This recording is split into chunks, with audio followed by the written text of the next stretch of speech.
तमाम सामीन ते हाज़रीन नूं सीमा ग्रेवाल दा आदाब अर्ज़ है जी। हाज़िर हां लियाकत गढ़कूर साहब दी एक गज़ल लैके।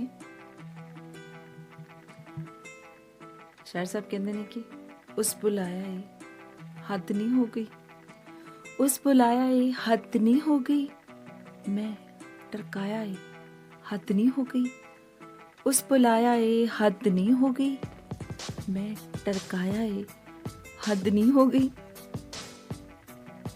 मैनू कुछ ना जानन वाला, मैनू कुछ ना जानन वाला टुर के आया ए हद नहीं हो गई, मैनू कुछ ना जानन वाला टुर के आया ए हद नहीं हो गई।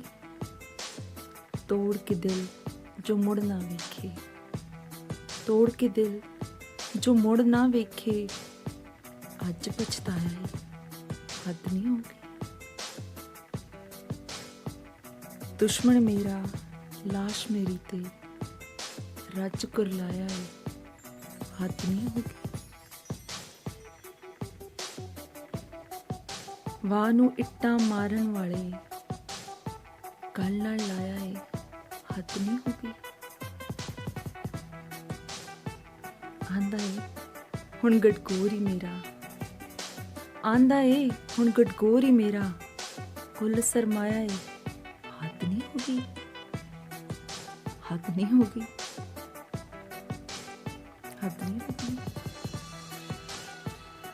अज किसी ने मिलते हैं फिर किसी नवे शायर की कोई नवी गज़ल नवा कलाम लेके। उदों तक लिए खुदा हाफिज़।